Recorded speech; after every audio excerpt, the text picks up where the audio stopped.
kilawin. Tamban na kilawin. Tapos ito naman talbos ng kamuti.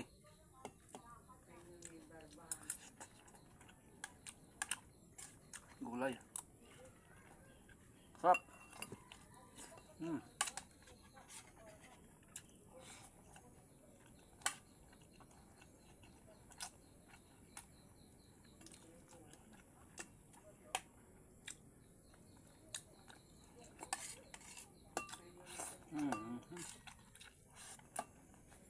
Sarap talaga.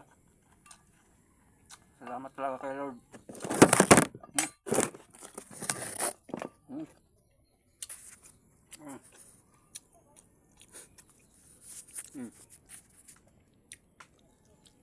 Ayan. Oh, thank you mga guys. Sa sunod kong mga video, pasensya na kayo. Natumba yung cellphone ko. Wala akong stand. Hanggang dyan na lang. Sa sunod kong mga video. Maraming salamat. Pa-like and share, comment sa aking Facebook page at saka sa aking YouTube channel. Salamat.